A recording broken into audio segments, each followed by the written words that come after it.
everybody, and welcome to the Two Player Podcast with Matt Likes Games and Ham Solo. Enjoy the show.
My chest congestion.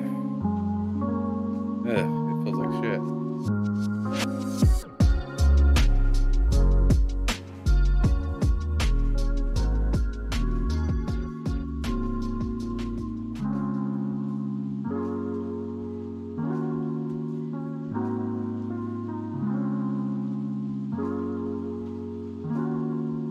I couldn't tell you, but Hello, everybody, and welcome to the Two Player Podcast with Matt Likes Games and Hamathy Solo. Oh, yeah, I forgot about that.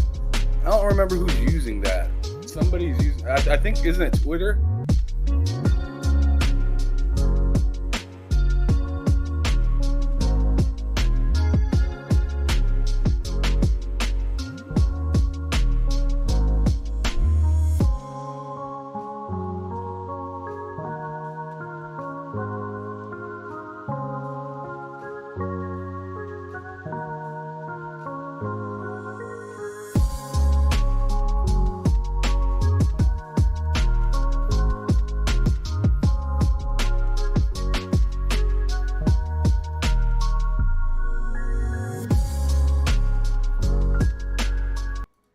Hello, everybody, and welcome back to another episode of the Two Player Podcast with myself, Matt Likes Games. I've got Ham Solo 05 here, and Hard Days Mike. No, you did just hear Ham. I turned him on because I was getting out of the intro and into the show, and I can't. Side note: I can't find my Stream Deck right now, so it's not just a hit of a button. It's not just a tap of two buttons for me. So it's a little bit slower. It's a little bit less intuitive, but we're making it work. But we're here this week. There's a lot of news. I mean, but before we get into the news, Ham, what have you been playing? What have you been up to? Oh, man. I've been playing a lot and an unhealthy amount of Remnant. Oh, yeah. Yeah, I've seen you guys. A lot of Remnant, thanks to you. You know, no even though it's on Game Pass, right? Mm-hmm. I mean, who would have thought, right? Who would have thought? That's the way it goes, isn't it? Which, by the way, while you're we were just talking about this last episode because I was talking about Immortals of Avium, how like that's supposed to possibly be coming to Game Pass as well here in the near. Yep. It's just every time we buy a game, it just ends up in Game Pass, and I'm not mad that, you know, we're supporting these games and whatnot. And I mean, as of lately, you've been hooking it up. It's insane. Feel like I owe you something. But like, yeah, that, and shout out to you again, NBA 2K. Yeah. I'm playing playing a good amount of that. Trying to think of anything else. Oh, Vampire Survivors. I played that because I've been kind of sick the last like day and a half, and I went to bed early. I didn't go to sleep. I went to bed early and was laying in there, just, you know, couldn't sleep. And I was like, well, what's something simple that's not going to be like too stressful? Vampire Survivors, babe. You know what I'm saying? Like that's just how it goes down. So. And plus, they dropped all those the new updates and stuff like that. So I had new Achievos to get. So it didn't feel like super kind of like. Is that a paid DLC? I didn't pay nothing, not yet. I mean, I did buy a previous DLC, and I think they just upgraded upon some of that. Gotcha. But I didn't. But that's not a fact. That's just an opinion. I think they added upon either what I paid for previously or just to the base game itself. Gotcha. So I've been playing the heck out of that, and it's really fun as usual. I want to say there's more, but that's all I can really think of right now. Oh, I'm looking dead at it right now. Halo Infinite. Mm-hmm. I've been playing that like a lot, like kind of consistently. Yeah. Like I actually haven't played Call of Duty in like a little over a week now. But wow, same here actually. But I've been playing which there's nothing wrong with Call of Duty. I have a great time every time I turn it on. It's just firefight, you know? Yeah. Firefight is it's a different way of being able to play with your friends. It's like playing campaign co-op, but like not having to but only for like, 15, 20 minutes at a time. Yeah. Right? And then deciding if you want to continue or not. It's so much fun. The firefight is so much fun. I mean, I've been having a phenomenal time in firefight. I actually got 2 perfections. Man, Matt, you were having a hard time. Hey, I got one though. I don't think you were there. Me, Mike, and Vinny were playing like yesterday when I woke up like 10:30, 11 o'clock. And it took about 3 games, but I finally got one. I had to stop myself from playing the way I want to play. I had to actively stop myself. But I got the perfection, finally. You have to run pretty much like right when you'd usually stick around and like multiplayer, like going versus other people, you actually have to like take off a little sooner in this one because they kill you quicker than another Spartan would. Yes. You know especially what I mean? I mean, unless that Spartan has like a sniper or a rocket launcher or a what's that one gun the one that shoots the like explosive thing? Cinder shot, maybe. Cinder shot, yeah. Or the cinder shot, or maybe even the skewer. But I mean, other than that, like, dude, some of those elites, especially when you're playing on heroic, dude, they kill you quick, man. And you can't like think, oh man, they're gonna forget to swing the hammer. They don't. This isn't. No. They'll do it, and sometimes you'll die, and you won't even know why. So yes, that's one thing I need them to fix, please. Like I guess I understand why they do it, but whenever I die in firefight, tell me what killed me. Don't just say like, because I think it says whenever you die, it says ... went missing in action, as opposed to you died this way. Tell me how I died, please, because that's one thing that really frustrates me. As much fun as I'm having is when I die, I don't know what killed me, so I don't know what to do to fix it so that it doesn't happen again. So like that's something I hope they fix. But dude, that's probably my only complaint with it. Is shout out to Mr. Silvery as well, because he like I didn't know until we were playing together, me, you, Vinny, and Shiv, that you can get those repair kits for the vehicles, so you can just keep going and going and going. And there was one game where me and Matt were playing. Neither one of us had perfection that game, but yeah, he put that repair kit in our car when we were fighting for our lives to stay alive. I was driving like fucking Bruce Willis and Die Hard, I don't know what. I felt like I was just on fire everywhere, and me and you were like kind of hiding in corners, but like turning the hell out of them, and like just kind of trying to keep Shiv and Vinny alive.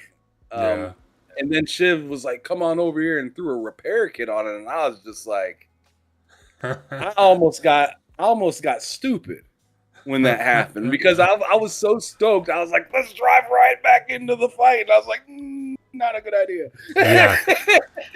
Yeah, if you're not careful, they'll fuck you up so quick, right again. Like it doesn't matter, but it's so nice to have that, and I forgot we even had that because Shiv had to bring it up because I knew they added a piece of equipment. I forgot it was the repair field, and I forgot that it actually repairs your vehicles completely. They even had it in a trailer. I just forgot about it. Yeah, that's an awesome addition, and it's just in time for Firefight because that makes a huge difference when you're trying to make that Warhog because you only get one typically on the maps. You only see one Warhog, and that makes a huge difference when you're trying to make that thing stretch the whole match. But I mean, what's funny is you were saying earlier about how games always come to Game Pass like after we buy them. And I went to immediately check my email to see if that game came in, just because that would have been hilarious if it did. It still hasn't. It still hasn't. It still hasn't. Oh my! It still God. hasn't. I don't think they're ever sending that shit to me. I don't think it's ever gonna happen. But I mean, hey, that's besides the point. Let's get on with the show. As for myself, what I've been playing, Halo Infinite, like Ham said, and a surprising amount of Baldur's Gate 3. I'll comfortably say a surprising amount of Baldur's Gate 3 because I got that game and I told Ham it's kind of like my last-ditch effort to get into turn-based games. I figure Baldur's Gate 3 is the best one, according to critics. It's like the best one you could ever play. So I'm like, okay. It's like Elden Ring in a sense, right? Exactly. Like, if you don't like Souls games, this will let you know if there's any way you'll like Souls. Yes. And I got this, and I'm like, okay, if I don't like this, then I can pretty much count off whatever comes next. And I got it. It was a slow start, but the more I play it, I mean, the story's fucking really good. The characters are really good. The combat I sucked at for a pretty good amount of time, and I still kind of do. But I'm noticing getting better every time I play the game, and I'm actually genuinely enjoying it. Which I didn't think I would. I'm glad I feel that way, but I didn't fully expect to feel that way, which is kind of surprising to me. But Baldur's Gate 3, you bought it thinking this might be a waste of $70. Yeah, this might be a waste. This might be, and thank God it wasn't. It was not. But yeah, Baldur's Gate 3, Halo Infinite. God, there's another game, Terminator Resistance. I'm still trying to beat that. I gotta get that finished. There's a game I'm forgetting. I can't remember what it is, but I know there's a game I'm forgetting. I got DMC 2013, even though I already have it on Xbox. I got it on Steam Deck because I feel like, or Steam, because I felt like that would be like the easiest way to play that game, like before I go to bed. I've actually been playing that, and it's pretty damn good. Also, Devil May Cry 5 was like $5 on Steam, and I grabbed that as well. And for anybody talking about sales, real quick before we get into the topics, anybody looking to play Alan Wake 2, it is on sale on Epic Games, and it's only on Epic Games on PC, but it's on sale. I think it's like $26 at checkout. So if anyone's interested in grabbing that for themselves, go ahead and hop on that. And I believe they actually have the remastered for the original Alan Wake that on comes sale with it. Oh yeah, it comes with it. That's true. That's actually, I'm gonna double check that, but I think you're right on that. Good deal. It's a crazy good deal if you like that. It's not for me, but but if you like that kind of stuff, like, I mean, it's a quality game. Mm-hmm. You know, I mean, look, I mean, you just seen it at the Game Awards, right? The Alan Wake 2. So I mean, $26 to get 1 and 2, and you're not just getting one; you're getting the remaster. A full blown remaster. Mr. Joanna Dark in the chat, he says right on time. Epic Game Store has a crazy sale right now. They kind of do. They kind of do. And Alan Wake 2 I'm happy is with the part case right now and said, you know what? Let's sell it. of that. That's right. I forgot. That's big news, actually. Them versus Google. Mhm. Yeah, putting Google in their That's place. Microsoft in the background laughing. dude, they have to be ecstatic. They got to be ecstatic about that. You got to assume, I mean, they're trying to move more to mobile, and to see Google get told that, hey, you're bogarting, when they just got done trying to say Microsoft was trying to bogart a little bit, trying to help out Sony's case a little bit with Yeah. with the FTC and stuff like that. It's kind of like, yo, you should really look at yourself before you look across the aisle, right? Right. So it's really it's just interesting to see, and it just in all actuality, at the end of the day, it's just to make it more to give the customer more options onto where they want to get what, how they want to use whatever platform. Access is a big deal as well, and if you can't get certain things without having to go through Google to do it, it starts to seem a little funky, right? So as you see, like you can use Windows on how many different things, but do you have to use Windows? No. Yeah. Remember that question for the FTC trial? Do you have to use Windows? And they were like, no. Is it true you have to use Windows on all PCs? No, it's not. Oh, okay. Well, then that just, I guess, completely ruins our argument, I suppose. All right. Next question. But yeah, that is actually, that's big news, and good on. It's weird to say good on Epic, but good on Epic. Getting that win versus Google, because it does, it helps. It helps a lot of people, and not just Microsoft. It helps a lot of people in the long run. It makes Apple look at things a little differently too. Yes, 100%. So definitely big news with that. And Mr. Joanna Dark in the chat says, on the Epic Games Store, you get an additional discount on top of what already is discounted on a PC game. And he's right on that, because I was checking the Alan Wake 2 deal. It was $39.99, and then if you go to checkout, it goes down to $26.90 something. So I don't know what the percentage is, but they do give you a discount on top of a discount. So definitely check it out if you're interested. But getting into topics, there's a few smaller things that happen that we're talk about the best game that you played so far being the day before. Oh my God, yeah, dude. That is going to be a huge topic. That's going to be a huge topic, because the saga of that is just baffling. It's confusing and a little bit upsetting, but also kind of funny. It's all the things you could ask for, honestly.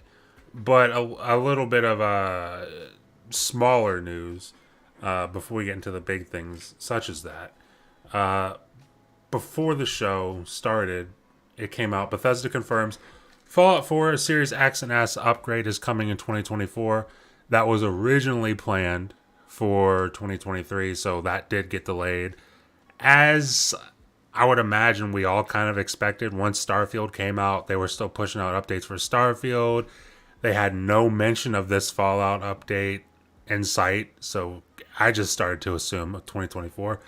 Well, they confirmed it is 2024, and I would imagine the smart money is on them releasing it alongside the TV show in April. So look forward to that in 2024. But then there was also, where is it at? Actually, no, this is kind of a bigger topic, but I do want to talk about it, so we'll get right into it. Insomniac has reportedly been hacked by people who claim to have info on the Wolverine game, including unrevealed Marvel characters. They're giving Insomniac 7 days to pay them $2 million before releasing all of their information. That is insane. I don't know how that happens to Insomniac or to anybody really at PlayStation or just a first party studio in general. I'm not sure how that happens, but it's huge news. And Ham, what are your thoughts? I mean, I would ask, are you shocked to see that this is happening? But I'm assuming you are. I just assume. I mean, I don't know what the deal is with all these like hackers and stuff like that trying to finesse PlayStation one way or another. Like, I don't know. It was just a month ago that we heard like PlayStation people got hacked for their accounts and stuff like that. Yeah. And then as of recently, you're seeing that people are having trouble accessing their accounts and trying to sign in and being told that they don't have access to their account. And then now you see just this week, Insomniac right after their 0-7 run at the Game Awards. So they're already feeling a little bit stung, even though it's an honor to even be nominated, right? Yeah, it's huge. Huge. I mean, it is. So like, let's not say, oh man, they were nominated. They're a laughing stock because they were nominated but didn't win anything. No, it's an honor just to be nominated at all. So, but there is some sort of feeling, I'm sure, that you get to have all those expectations and then come out with zero, right? Yeah. So then you're like proud that you got nominated, but a little down because you didn't get anything. And then right when you go to turn the next page and say, oh well, whatever. It is what it is, then you get hacked. You're just like, what the fuck? Yep. You're just like frustrated. So like that's how I kind of look at this situation where it's just like, man, this is kind of frustrating for PlayStation and more or less Insomniac, because this is, their company. Oh, sure, they're owned by PlayStation, but I mean, no particular person wants to be singled out and hacked, right? Yeah, 100%. It's mad interesting because the thing that they're getting hacked for is some of the personal information from the people, but also some of the stuff that they're trying to save to get people hyped for later on. Sure, the graphics and stuff like that is like 480p, right? Yeah. But still, like, I don't know. To me, man, I guess that's that. I guess that's a different thing. I just think that this is kind of sad. It just kind of stinks because they're like one of my favorite. They're top 3 for PlayStation developers to me. They're definitely the most consistent. So seeing this happen just makes me a little sad because maybe this slows things down. And that team has been crushing it lately. Full steam ahead. Yes, they have. I don't want to see them slow down. They're the only ones at PlayStation that I'm confident in right now to produce. So yeah, it's just kind of a sad. It's a sad song. I mean, I'm in full agreement with you, and that's something I kind of thought about. Like, does this slow down Insomniac? And I mean, you hope that's not the case because I don't think they're like Sony's not in a position. I mean, well, maybe they are, but we don't know about it. But the way it seems publicly, Sony's not in a position for Insomniac to be slowed down. Because you look at Naughty Dog, yeah, they're gonna re-release Last of Us Part 2. People are going to buy it full price. They're going to do the upgrade. They're going to do whatever. And it'll be a success for whatever it is. But, like, outside of that, it's just Insomniac. It's really just Insomniac carrying everything for PlayStation. And to see them be targeted by a hacker, especially for, like, a game as big as Wolverine. Like, because, I mean, it sucks to have any developer get hacked for information on their game. It sucked when it happened with GTA. I mean, it sucks for the developers. As a fan, you kind of look at it and you're like, wow. Like, especially when GTA had that leak. everybody's like looking at those clips like, dude, just fucking hyper analyzing it and trying to get all the information they could possibly get from it. But like Right. for the developers, it sucks, and it's gotta suck so much that it's Wolverine. That it's like literally the biggest thing that it could possibly be, for Sony. So, I mean, you feel bad for the developers. I just hope, like you said, it doesn't slow them down. I hope it's kind of full steam ahead, and hopefully, I mean, I don't know how that gets resolved. I don't know. Like, do you think Sony pays them?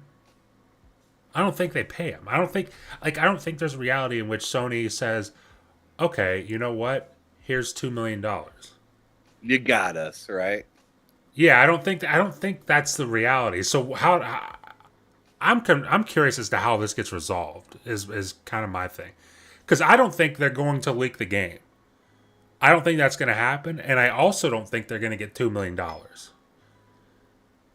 So, if how I feel right now turns out to be true, then how does it get resolved? Because that's what I'm interested in.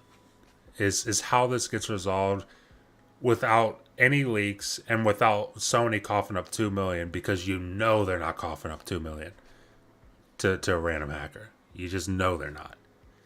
I mean, yeah, because if they do that, expect more hacks tomorrow. Exactly. Right. Yeah, they're gonna get hacked again. They're gonna get hacked all over the place. You're gonna see Naughty Dog getting hacked. You're gonna see Santa Monica getting hacked. You know, they're not gonna keep hacking Insomniac. They'll start to, make their rounds. Oh yeah. And I think the first thing Sony really needs to do is, sure, they need to address this, but they also need to be working in the background to figure out some sort of new cybersecurity, because what they have is clearly not working. No, it's not. It's not. It's cooked. Whatever it is, it's clearly not working. It's not worked a few times now. And I'm sure that stuff is hard to take care of. And we're talking about a multi-billion-dollar company, not a small billion-dollar company, a huge billion-dollar company, right? Mm-hmm. Not that there's very any small billion-dollar company, but I'm just saying, like, they are known worldwide, is what I'm trying to say, right? Mm-hmm. So I can't imagine that they just have some crappy, thing going on with them. But man, I'd be shopping around for something better, if ADT ain't working, I need to hit up something else. Yeah. Right. I need my house to be protected. I mean, this is just a suggestion, but if I'm not mistaken, when Microsoft was in that whole battle with not only the FTC, but the EU, or not the EU, but the CMA, it also came to light, I didn't know this, I'm sure maybe it was public knowledge, but I didn't know, that Microsoft does cybersecurity for the UK. Like, they do they're their cybersecurity. So I'm thinking, I mean, maybe Sony gives them a call. Maybe. I mean, I know, like, they're not the best of friends right now, but it's one of those things. Yeah, this is business, and Microsoft's going to take your money if you're willing to do business with them, and you guys surely need some cybersecurity, so hit them up, work things out, and see about getting down to business with that, because like Ham said, I mean, dude, it's what you got now is not working. It's not working. It's been cooked, and it's like, it's kind of a running joke at this point. Like, and God forbid if they give these hackers money. I mean, dude, hackers are just gonna go nuts with Sony. They're gonna go nuts if that's how this turns out, and I really don't think that's how it's gonna turn out.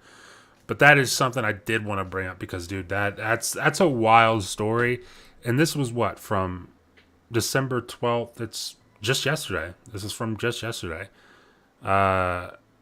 In fact, I see one of the guys I follow, like a small indie developer. He says, "Let it leak. We don't negotiate with terrorists." I'm just like, damn. It's just, Yeah. that's a baller move to just be like, dude, let it, like, fucking leak it. We're not giving you $2 million. Like, you I mean, insane? to be honest, that's how it should be. Yeah. Don't ever cave to stuff like that, because as soon as you do, Then you it gotta never ends, man. got a It huge never problem. ends. It's gonna cost you a lot more than $2 million if I mean, it's really like working with a drug dealer, right? You know, you tell them, and I'm not talking about selling like an ounce of weed or something like that. I'm talking about working like with pounds of like dope. Yes. Like you tell that person that you've been getting fronts from for years that, yo, this is the last time, right? It may or may not be. Yeah. Even though you told them it's the last time, it may or may not be, depending. Because now you know too much. Now you know too much. Now you already opened the door, right, and let them into the house. Now they already know what everything looks like, and they are not scared of you. Oh yeah. So it's like, you better just put your foot down right from the jump and just say, "Yo, this ain't happening." Yeah. That would be like, obviously I don't want to see the stuff get leaked for the dev's sake, but at the same time that might be the way to do it. Just to be like, dude, go ahead and leak it. Go ahead and leak it. If you're really gonna do that, go ahead and do it. Because we ain't giving you a fucking dime. So it's gonna be interesting to see how that plays out. I mean, that was the 12th, so 7 days. It's till the 19th. Yeah, until the 19th, I guess. Maybe the 18th, because this might have came out a day after it actually happened. But regardless, we'll find out before next week. We will know the happenings on that. But up next, I mean, we got to talk a little bit about Japanese publishers and Xbox, because Microsoft's Mina Kato, I'm not entirely sure if I'm saying that correctly, and I do apologize if I'm saying that incorrectly, but formerly of PlayStation, has big plans for Xbox in Japan. And she says, quote, Japanese publishers need Xbox to expand. And for context on that, she's talking about how they need Xbox to expand because PlayStation's already kind of as big as PlayStation is, and it's huge in Japan, as huge as Nintendo is, and it's huge in Japan. Like it's not growing exponentially in Japan. Like, the people on PlayStation are on PlayStation in Japan. The people on Nintendo are on Nintendo in Japan. Xbox is kind of an unknown in Japan that has the potential to grow if given the proper resources and attention by developers and publishers. And she says Japanese publishers need Xbox to expand. What are your thoughts on this? Because I know I certainly have a few thoughts on this. I mean, Xbox really needs to just expand in general. Yeah, I mean, 100%. me and Loke were talking about it for like an hour yesterday on our podcast about how they're talking about like more like cloud and streaming opportunities in some of these kind of impoverished areas, I guess, or seeming to be impoverished areas. And Loke is over here pretty much telling me, he's like, there's one thing to say we have internet, and there's another thing to say that we got good internet. Yes. Yeah. So, like, we have internet, but it's not 5G everywhere, right? And he's like, they don't really need to do that. A lot of people don't even know that they could just have Game Pass. Oh, yeah. 100%. A lot of people don't know that they could just have that. He was telling me about how at flea markets they're in Africa, that they'll have plenty of PlayStation stuff there. Xboxes are actually harder to get out there, and the video games are even harder to get as well. So it's just like, all you really have to do is tell people, hey, if you get an Xbox, you don't have to do all this cloud stuff. Just get Game Pass. Yeah. Right? Just get your console and get Game Pass. And you guys just need to be louder over here. You guys are super quiet. Loke just got done saying not that long ago that he first seen Xbox advertisement in his gym like a month ago for the first time. That's ridiculous. Xbox. Yeah, that's nuts. Xbox has been around since 2001. Like, what is happening? So it's just like do some actual advertising and just get out there and tell people, let people know, maybe host something in a place that's not South Africa. Loke pretty much said, don't go straight. Don't just focus on the highest, tentpole city. Yeah. Like, if you really want to get at people and make them feel like they're at home when they turn on your console, hit some of the areas that don't get touched that much, but are still fairly heavily populated. Yes. Mozambique is a great example. You're telling me Japan? Dude, they've been working in Japan for I don't know how long now, and they still don't have things quite figured out over there yet. It's kind of jarring to me, to be honest. I'm a little disappointed here. That's fair. And it's good criticism to have. Because, I mean, you brought up Loke just seeing the first Xbox advertisement in his area. It's why? Why is that happening? Like, as big as Xbox is in America, like, and here's the thing. Xbox in America is huge. It's still technically... I mean, I don't know the American number, but I'm assuming it's at least third place or at least second place because PlayStation's kind of number one in America, the UK, and most places. Nintendo, I believe, might be number one in Japan, and then Sony, and then Xbox. So, like, your goal should be to establish Xbox. You have it established in America, and maybe you can grow it in America, but other places, like, I mean, prime example, where Loke's at over in Africa, and places besides South Africa. Like, there's places, like, Africa exists outside of South Africa. There's places in the UK you can expand it. There's obviously, I mean, you're trying your best to expand it, or seemingly you're trying to expand it in Japan and the Eastern countries, but it's like... At a certain point, I feel like a little bit more needs to be done, and I also think that this quote from let me see your name, Mainakoto. Again, don't know if I'm saying that correctly, but I think the quote does stand to be true, because like I was saying, as big as PlayStation is in Japan, does it get bigger? Like, is there room for that base to grow?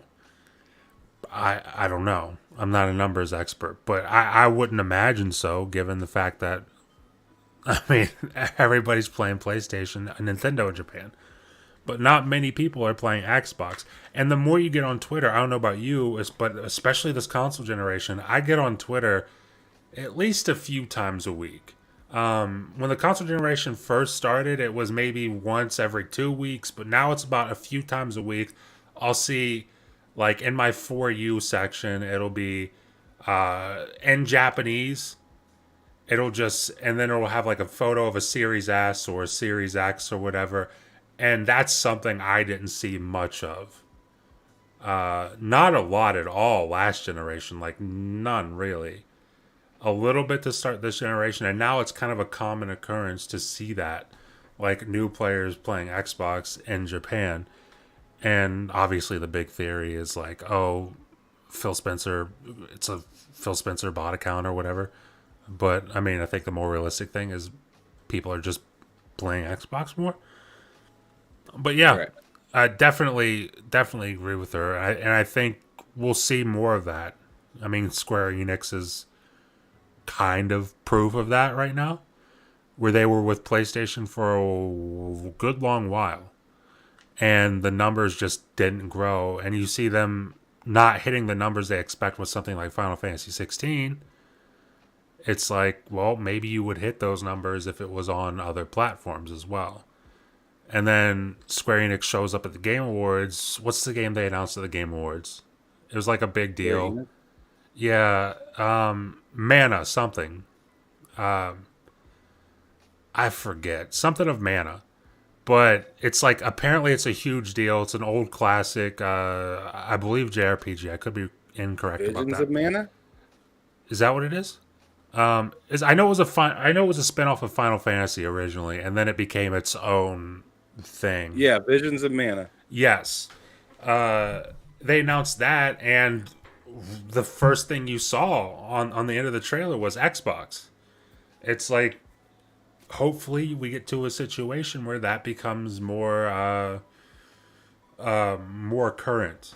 You also saw with Metaphor Refantasio that at the end of the trailer, I don't even think it showed a PlayStation symbol. I mean, it's coming to PlayStation, but it didn't even show it. It didn't. And it's the same thing with Persona 3 Reloaded. Yes, as Did well. not show a PlayStation symbol at the end of the trailer, and that's happened now a few times. And that's something I feel like. I feel like it's a timed exclusive maybe for Xbox, and then it might, and then it will go to PlayStation. I don't think they're gonna skip PlayStation, but I think Xbox might have flipped the script. That I didn't think about that. That would be huge, because my thought process was Xbox paid them for that spot to say, "Hey, it's coming to Xbox." I just kind of assumed, of course, it's coming to PlayStation, but Xbox just gave them some money to be like, "Yo, just show Xbox here," because we really want that brand association with your game. Maybe what you're saying is right. Maybe that's the thing. It's timed exclusive. That would be huge. Like, again, I'm not into those kind of games. Wild. Like, I'm not personally into those kind of games, but dude, a lot of people are. A lot of people are. And if you got that timed people exclusive, to get an Xbox if they want to play it right away or play on their PC. That would be so huge. And that's something I didn't even consider as a possibility. But I mean, it is strange that there was no mention of PlayStation on that trailer. Or the Persona trailer. It's like, and I believe Visions of Mana, I don't think there was a mention of PlayStation either. I could be incorrect about that. So don't quote me on that. But there's a few trailers there that you would typically see PlayStation getting involved with that had no mention of PlayStation. So more of that, I think, will go to prove that this lady here is actually correct. Vinny's in the chat. Appreciate you for stopping by. Vinny says, I think the script is mid-flipped. It's in the middle of being flipped. And you might be right. You might be right. I'm actually kind of shocked because I didn't even think that was a possibility. That it wasn't coming to PlayStation Day 1. I didn't even think that was a possibility. But if it is, then damn, that's a huge get for Xbox. But before we hop up off of this topic, anything else you want to say about Xbox in Japan? Do better. Yeah, that's all. I would definitely agree with that. And then let's get feet on the ground. Don't just internet your way through Japan. Oh, like, yeah, you gotta be like, there. Get your feet on the ground, and by that I mean set up maybe like a game weekend, like in like a civic center somewhere in Japan, and just have Xbox just everywhere, sell merchandise, have places, and you don't even have to. It's not like you have to buy all these games. You just hook all these Xboxes up to Game Pass and give them dummy accounts.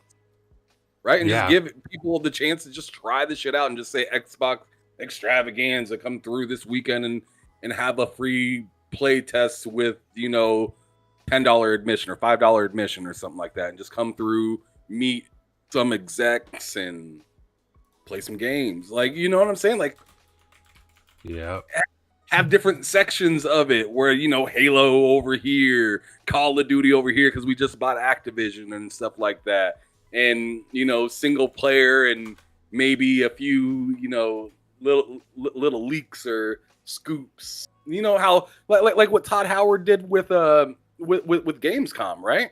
Like you see what he did with Fallout. He had a trailer at Gamescom. You can have just little. It doesn't even have to be something that big, right? It just has to be like, hey, we're engaging with these people in this big ass city, right? When we're spreading our name out there, we're not just on the internet telling you to come on over and give us a try. Exactly. This is something like that would be perfect. I mean, pretty much any time they want to do it, but something like that would be huge for, let's say, Tango's next game. Like set something like that up. Let people play that game on launch day. Like, let them know, hey, this game exists. You can come play it. No cost. Just come hang out, play it, try it for yourself, see if you like it. This is their way into Xbox.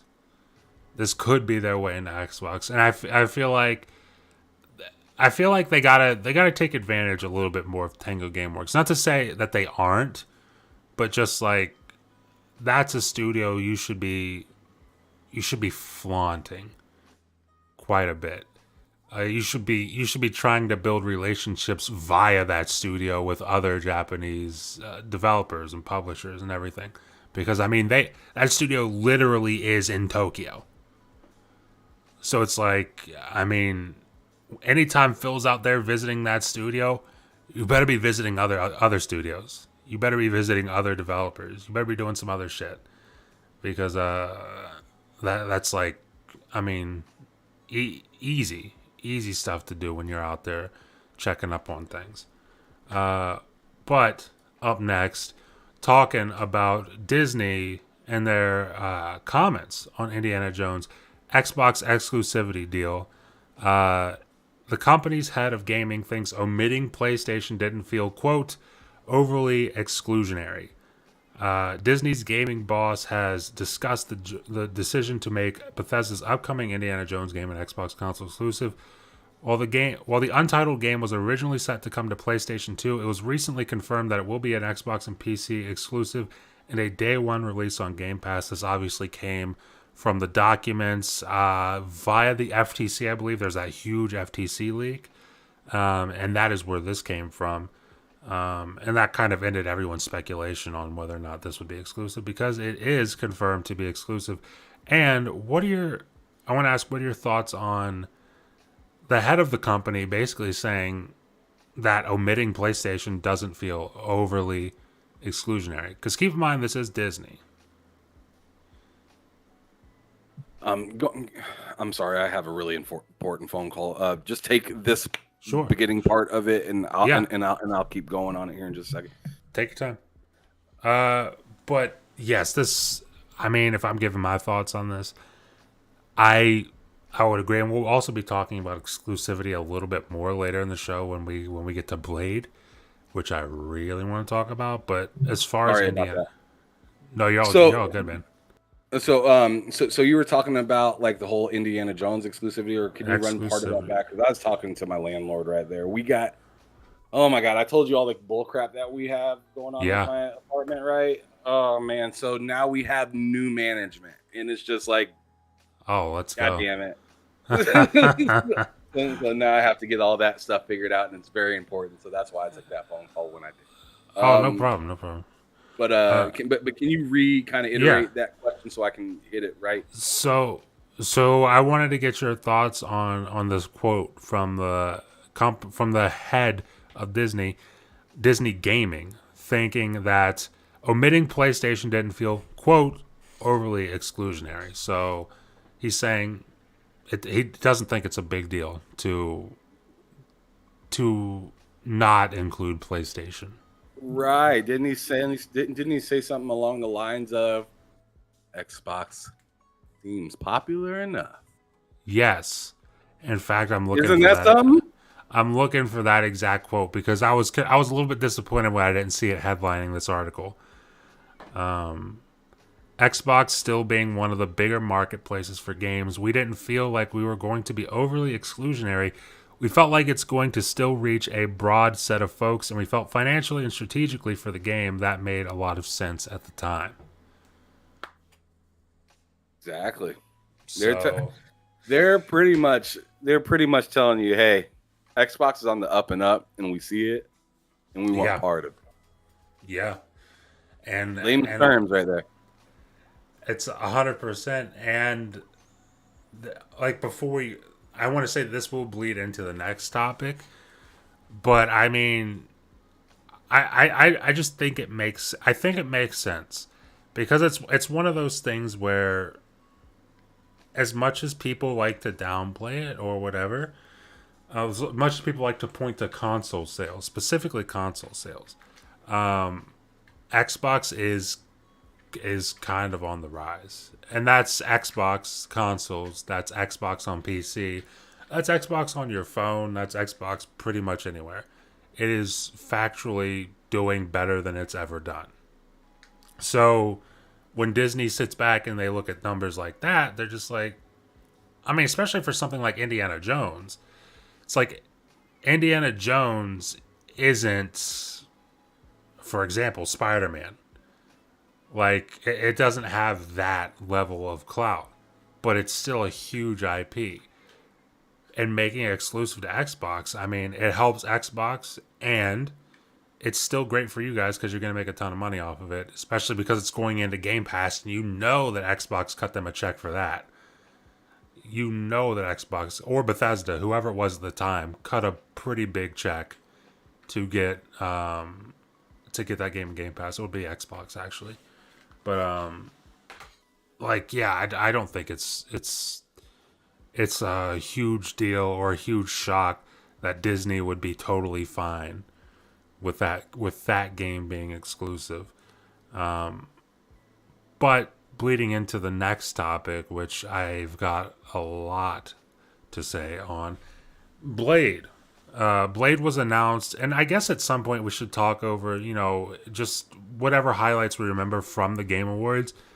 But Blade in particular was announced at the Game Awards, being made by Arcane Leon, creators of Deathloop and Dishonored. And there was a huge fuss after the Game Awards, and that was the fact that there was no mention of platforms for the game. So everybody kind of assumed, you had a lot of people assuming, oh God, it's going to be an Xbox exclusive, this is terrible. And then you also had a lot of people saying, oh God, it's going to go to PlayStation, this is terrible. So both sides, very upset about the possibility of what could happen with this. I want to ask you, first of all, definitively, do you think Blade is an Xbox exclusive? As an Xbox and PC? You say yes. Absolutely.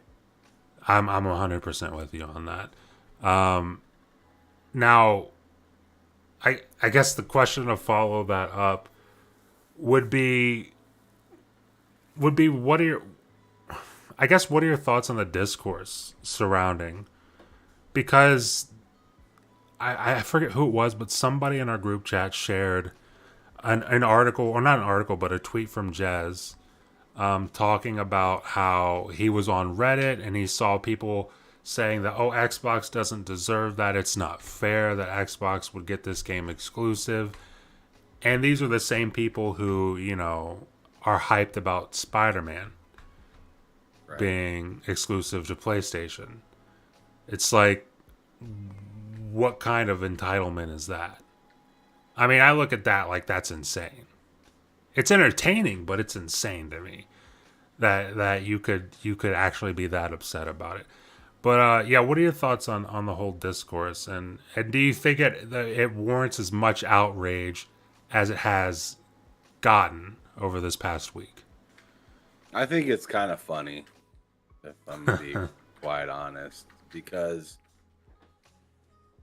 I feel like some of the people saying that it's not deserving are the same people that only game on one platform, or really only care about one platform at the end of the day, and don't really care about gaming as a whole. Mm-hmm. They just care about parading their platform. Or maybe, maybe they care about gaming, they just don't want to see these people succeed, right? So it's just like, I don't know what to tell you, bud. Yeah. you know what I mean? It's just like, I don't know what to tell you, you know? Like, not every season of any sports team is perfect, nails it, does everything right. I don't expect PlayStation to have every year be 100% phenomenal. I don't expect Xbox to have that either. I don't expect Nintendo to have that either, even though Nintendo seems to pull something out every single time. They always Yeah. got the blicky ready. That for some reason they always got they always got the gun cocked and ready to go. But in my opinion, I'm just like, yo, these people, as much as people say they want competition, this shows exactly. Oh yeah.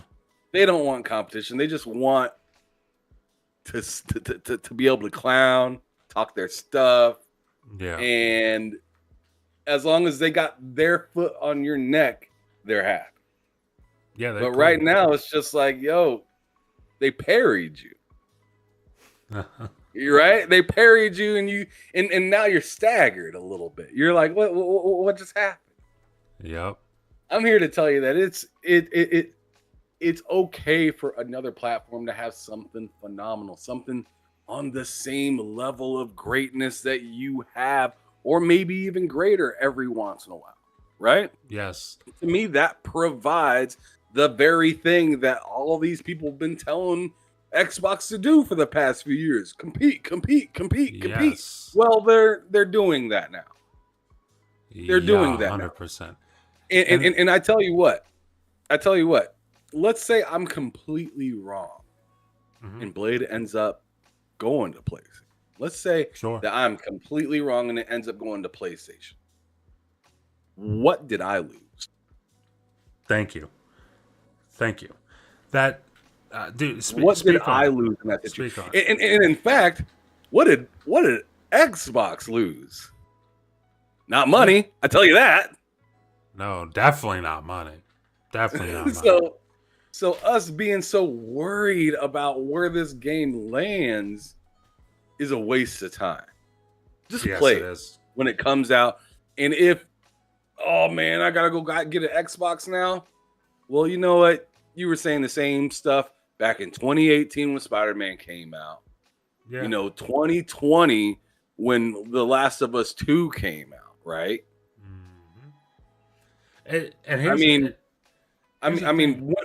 When I see Zelda's coming out, I'm not like, damn, that should be on Xbox. Like, oh yeah, never. Like, what am I doing? Like, oh no, the new Pikmin isn't on PlayStation. Like, stop. No. I don't even. It doesn't even register. I tweeted it. In an ideal world, exclusives wouldn't exist, and you could play everything everywhere. But that's just not reality. That's not reality, and the way it seems, it will never be reality, because there has to be some level of competition. Because if you could just play everything everywhere, then everything kind of just slips a little bit in quality, because there's no pool to compete with another thing, and that's just, it's no good for anybody. But like this idea that if Blade, like you said, goes to PlayStation, I tweeted this also. If Blade ends up on PlayStation, I'm still playing it on Xbox. I might even play it on PC, maybe. But I'm not gonna buy it on PlayStation. If I buy it anywhere, it'll be on Xbox. Like it doesn't affect where I play the game. I don't get the outrage. And here's a little pro tip for the people complaining right now. I mean, you just had your chance with Black Friday not too long ago. Grab a Series S, do it next year if you want.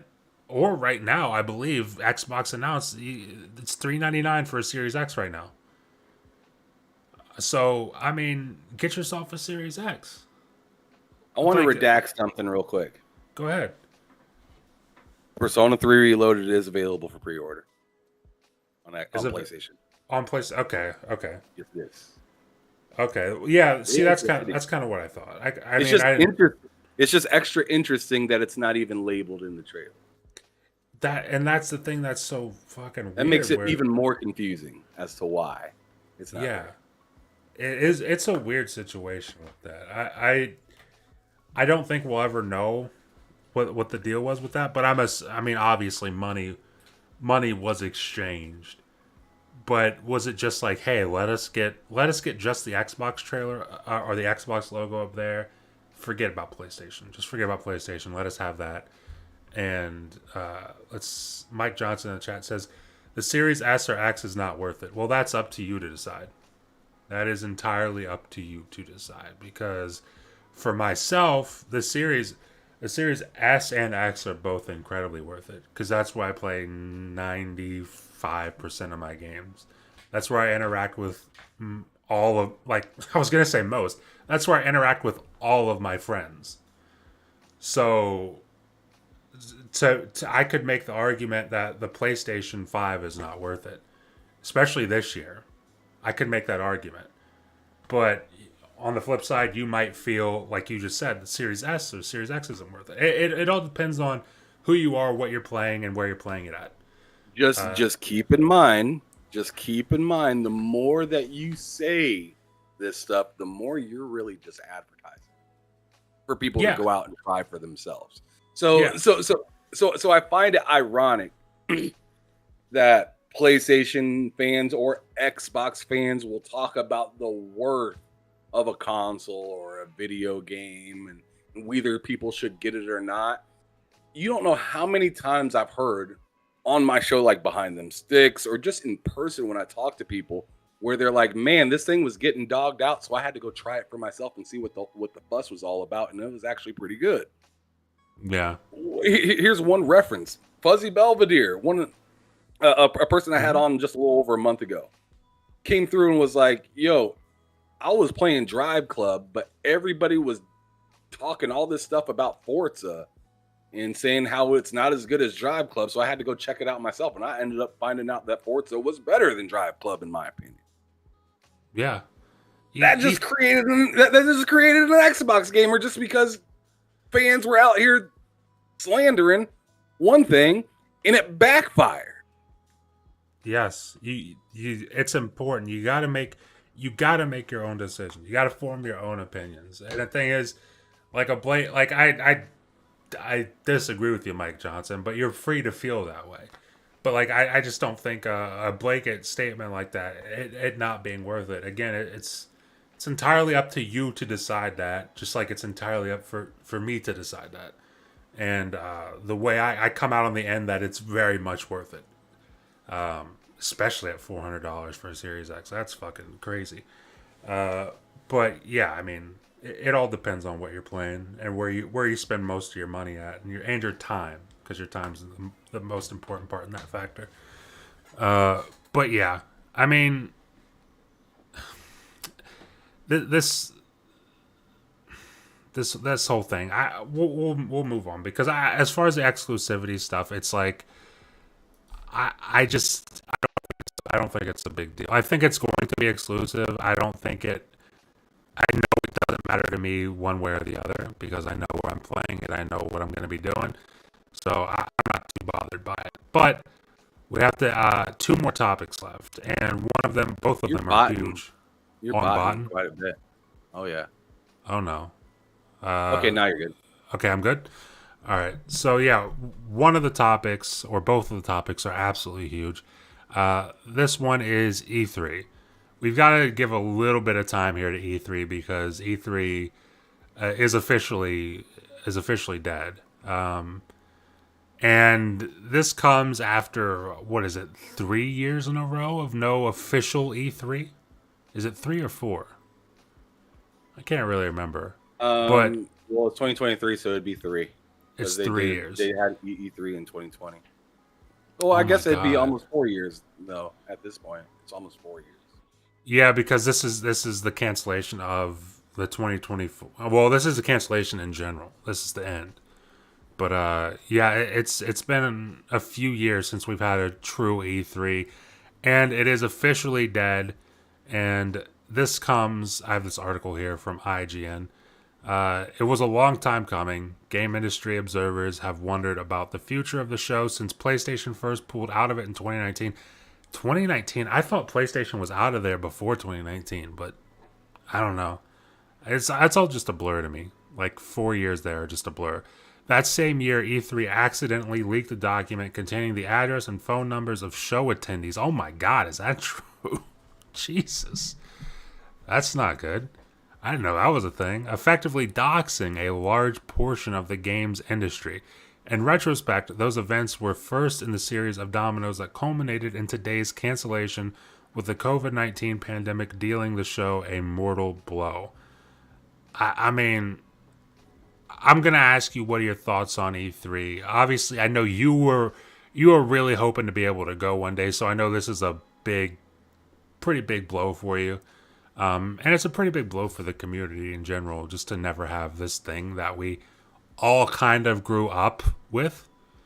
So the fact that it's not there anymore just kind of stinks. But I just want to let you get some bars off on it. What are your thoughts on E3?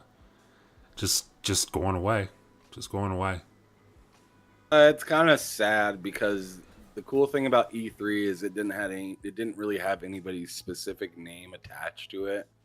Like coming forward, we're going to be seeing Jeff Keighley's show and stuff like that until maybe another person comes up.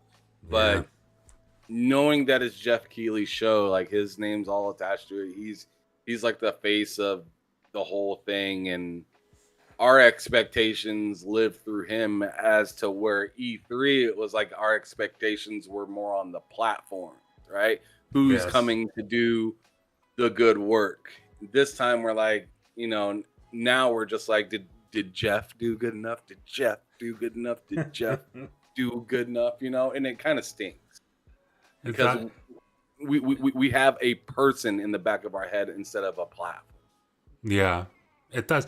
And Jeff doesn't help that at all. In fact, he fuels that, because after every event of his, he's always like, how would you rate my event? It's like, it was fine.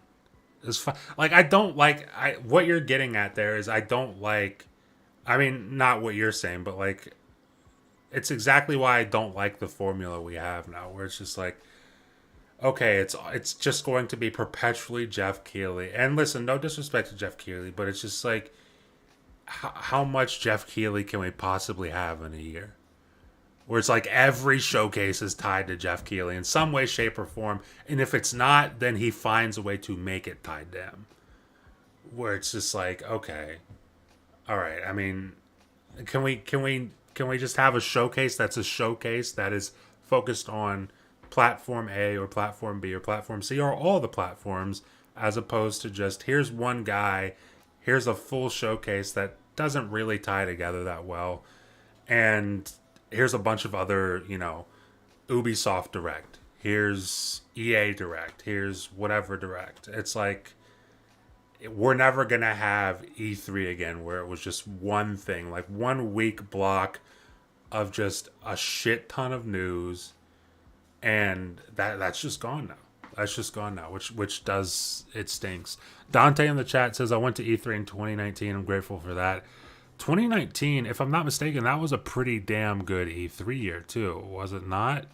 Was it 2020 or 2019? I can't remember. I'm going to look that up while I'm talking.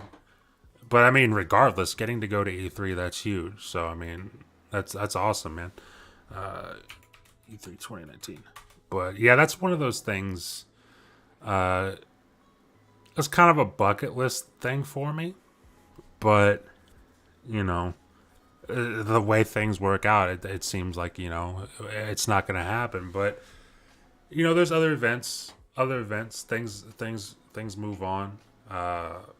Hopefully this opens up some room for something else to develop in its place, maybe, possibly something that could possibly compete with Jeff Keighley for Summer Game Fest. I mean, who knows? It'll take a few years, but we'll see some positive things come out from this, I would imagine. But let's see. Yeah. Oh. I mean, I just don't really need to hear Jeff be like, they tested this game. It's pretty good. And then you see it, and then you're like, it's all right. Yeah, right. This next game is amazing. I've already Yeah. seen the trailer for Last of Us Part 4. I played this 2 years ago, and you guys are gonna see it now. It's, I brought you a JPEG for Last of Us Factions. Okay, thanks. Thanks, Jeff. Like, I'm just like, okay, Jeff. All right, but Yeah, I just want the focus to be on gaming and not yes, that guy's like. And I know he wants it to be more on gaming, but like, I kind of feel like that whether he wants to admit it or not, that Hollywood kind of thing it's inevitable. I mean, you can say, "Oh, Jeff is doing this or doing that," but it's kind of par for the course with the territory, right? Once you're in that kind of scene, I'm sure you got to act, walk, and talk a certain way, right? yeah. So he's only doing what makes sense for that level of fame and celebrity, right?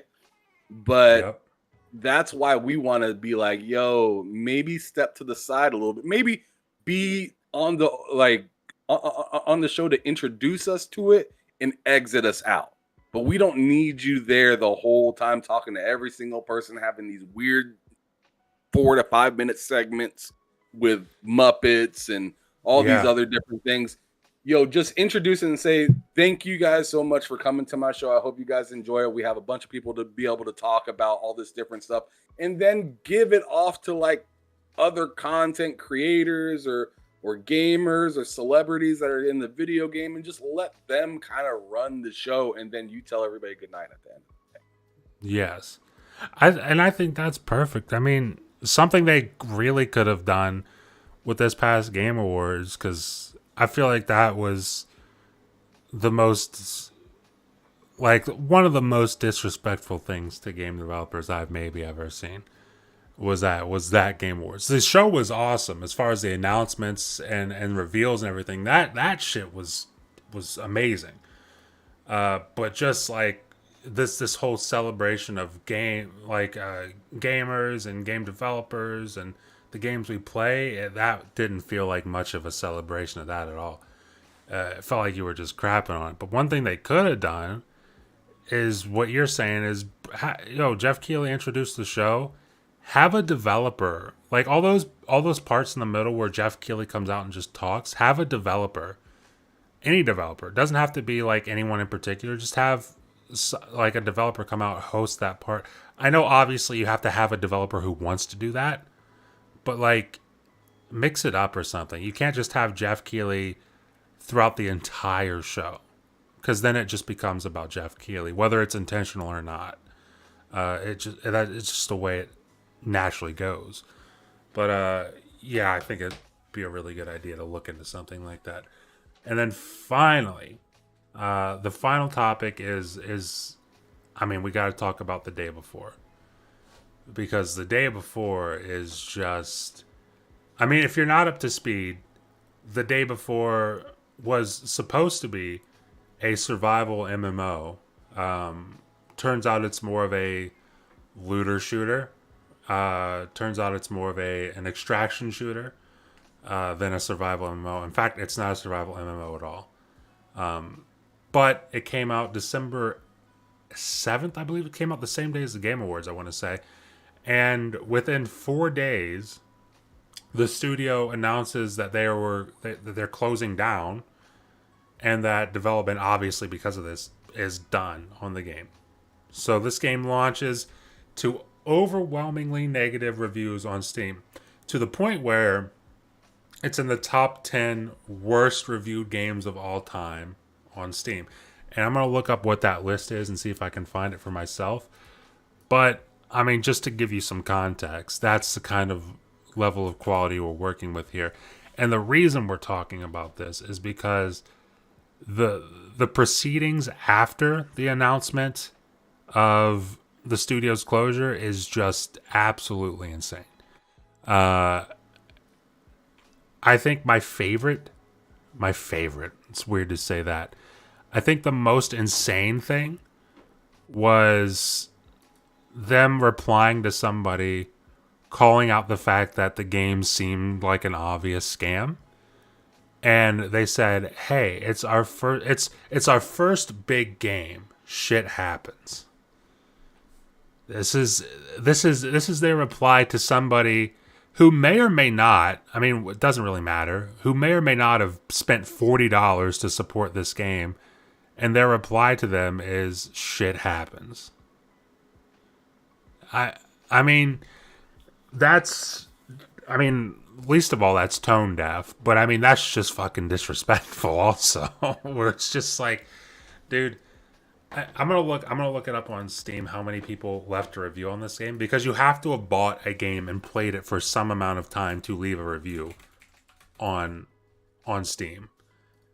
And I want to see what these numbers are looking like. All reviews. This came out December 7th, the day of the Game Awards. All reviews overwhelmingly negative, 21,780. That's 21,780 folks who played this game for whatever amount of time and decided it was bad enough or good enough to leave a review on. If that many people decided to leave a review, imagine how many people didn't decide to leave a review, who also bought it, and who are now out $40 on what is seemingly a scam. I mean, this whole thing is just insane. Ham, I'm gonna because I keep rambling. I'll pass it off to you. What are your thoughts on the closure of a studio 4 days after your big game launches? This big hyped game you've been working on for 5 years. It launches 4 days later. You're closed down. What are your thoughts? I just got robbed. I mean, come on now. Think about this. Put this into perspective. Think about buying a TV from a brand new company. All right? Yeah, and let's say the TV seemed hard to believe that it did everything that you said that it did everything that they said that it'd do. Let's say it says, "Oh man, this is 4K, 120, Dolby Vision. It has all this stuff. It has some of the best sound that you'll ever hear in a TV."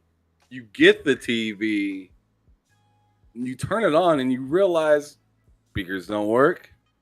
Oh yeah. The 120, the 4K looks washed out as hell. Mm-hmm. And the 120 doesn't activate properly in games, so it's fake.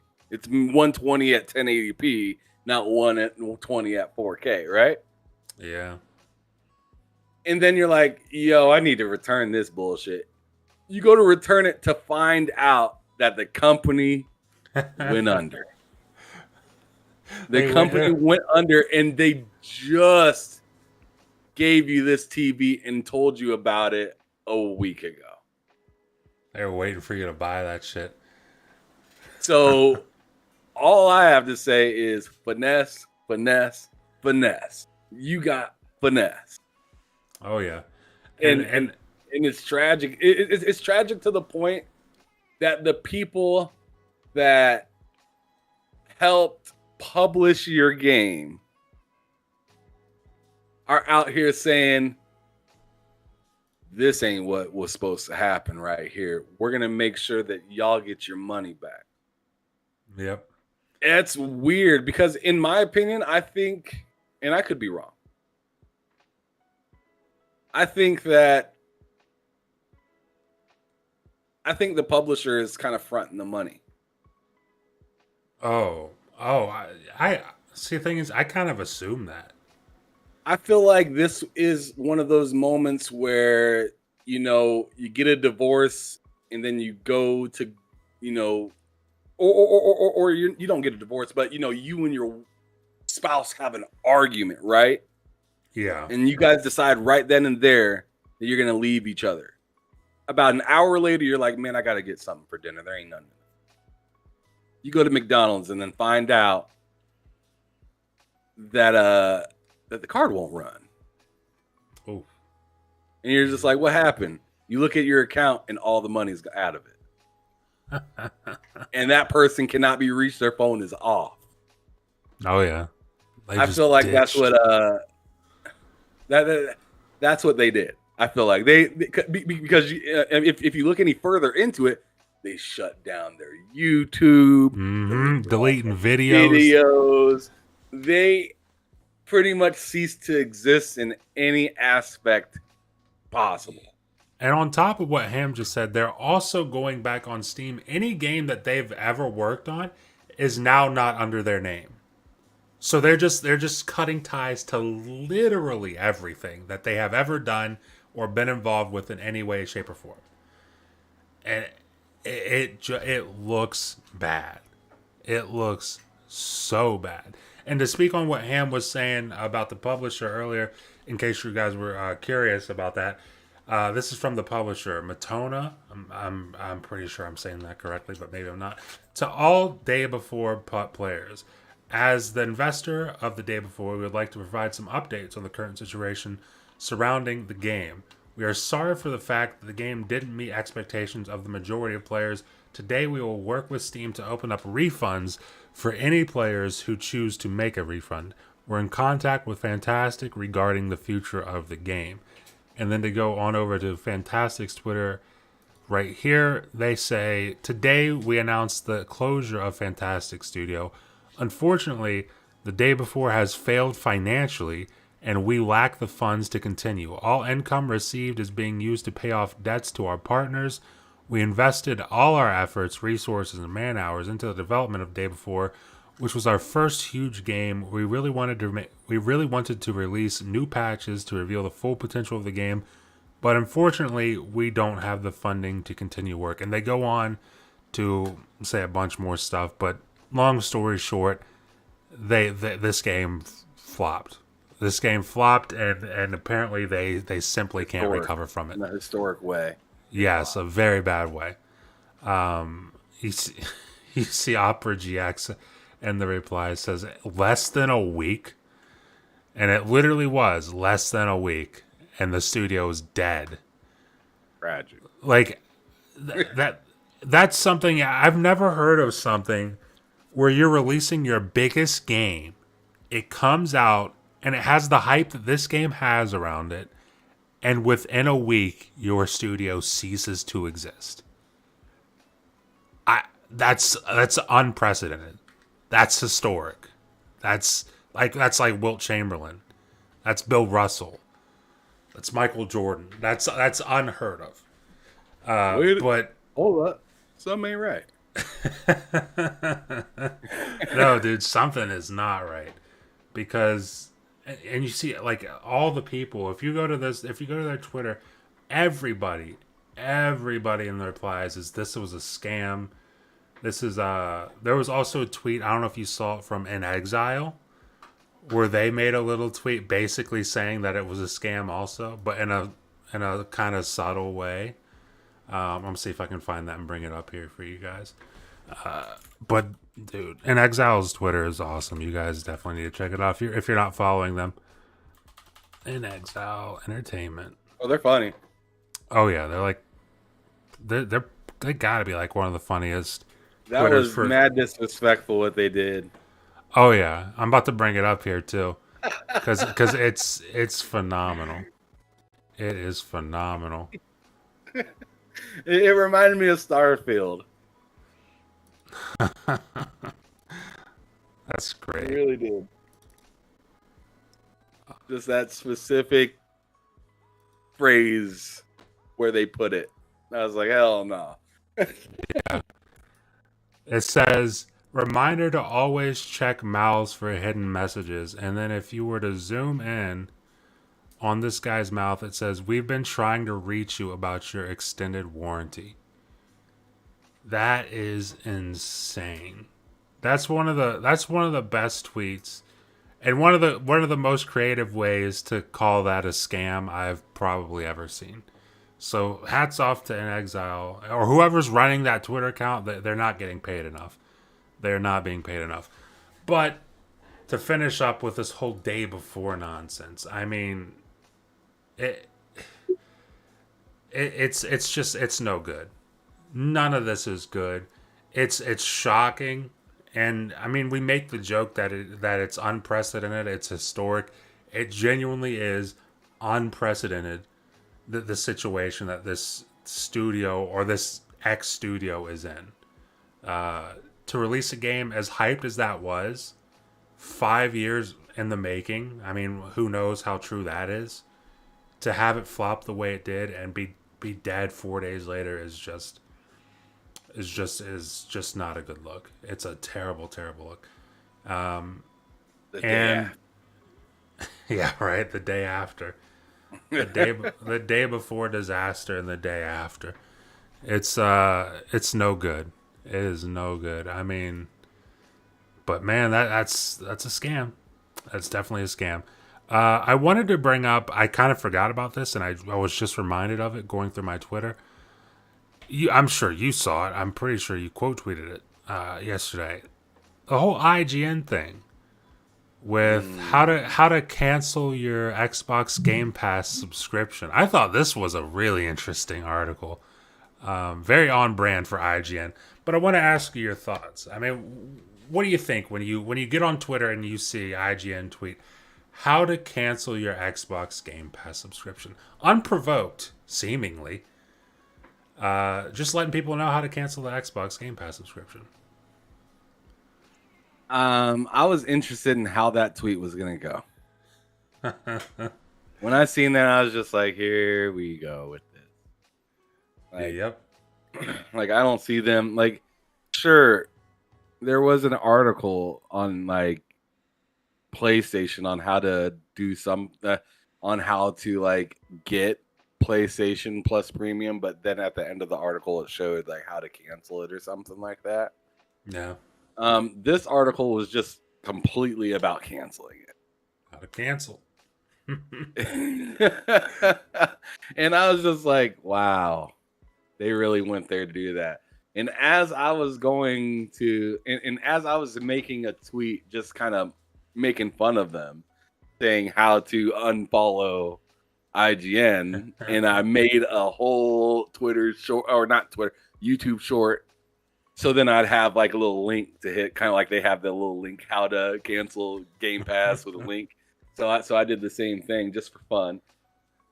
I noticed that this that Opera person, oh yeah, Opera GX, said specifically. I'm gonna go look it up and see what it was that he said, because it was funny. Dang, where is this at? If I go to my replies from yesterday, it was pretty funny. Let's see. Oh, I found it. Thank you. Go ahead. Says, did Sony fund this article? Yes. And he and that one person ratioed the living hell out of that article. And I was just like, wow. And yeah, I see that person that ratioed them has like 1 million followers themselves, right? Which they have a very large following, right? That's wild. But when you compare it to IGN's following, which is 9 million, something around there, it's 10 million, 9.9. Yeah, exactly. So you would think 1 million versus 10 million, whatever, right?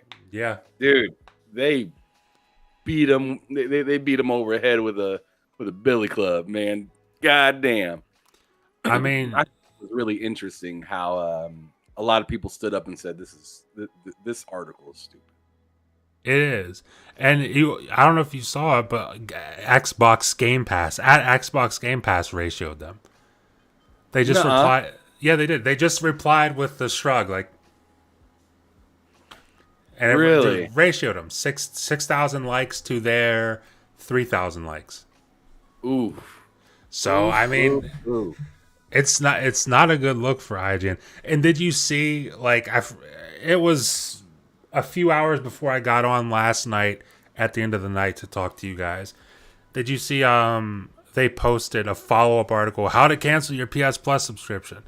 After all that backlash, you're like, okay, we'll do it for PlayStation. And they did it. And everybody's like, okay, guys, that's very transparent. That's very transparent of you. Where it's just like, oh, so our bad. We made a mistake. Right. Here's the one for PS Plus. Don't be mad at us. I like how Gaz put that post too with like Stan. Oh, what do you say? Gaz had he had like a GIF with Stan from the Eminem song, like typing angrily, typing angrily, saying, "This is PlayStation, or this is IGN right now being forced to write how to cancel your PlayStation Plus subscription right now." Just Stan just mad as hell, writing up a letter. I thought that was perfect. That is. Because nobody asked, right? Nobody asked for this article. And it seems interesting that, it just seems interesting that the beat up seems to be only on one platform. Also, repeatedly. Also the timing is incredibly interesting considering the fact that Xbox just had an amazing Game Awards. Right. So you'd almost think you would be saying how to get Game Pass. Yeah, you would think. But apparently not. Apparently they needed to write this article. I don't know. That's a little bit weird to me. But the timing is very interesting.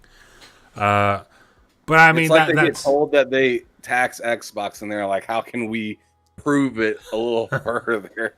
Yeah, how can we instead of how can we disprove this, they're just like, let's lean right into it. Let's just keep doing it now.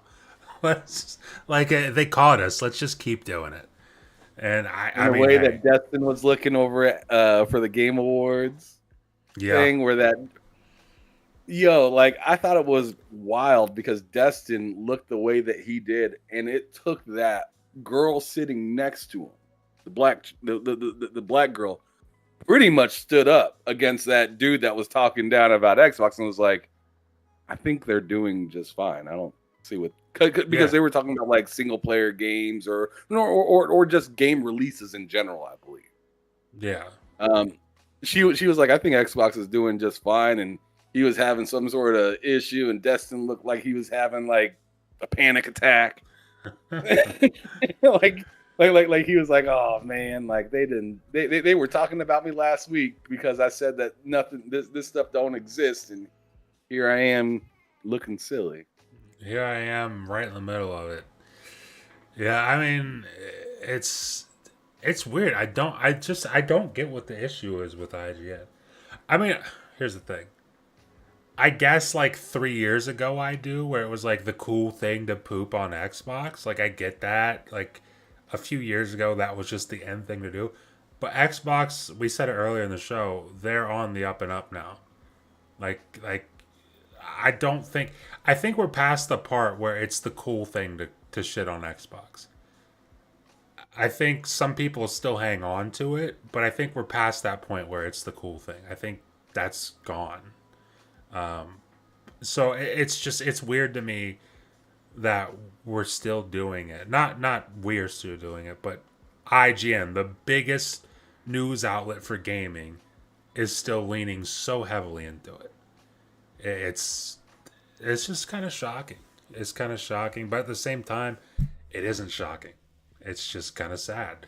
But yeah, I mean, I wanted to bring that up because I just saw it scrolling through my Twitter, and I had to talk about that. But that is the end of our show. Get into the outros here. I mean, Ham, let them know where they can find you, bud. Let them know what you're up to.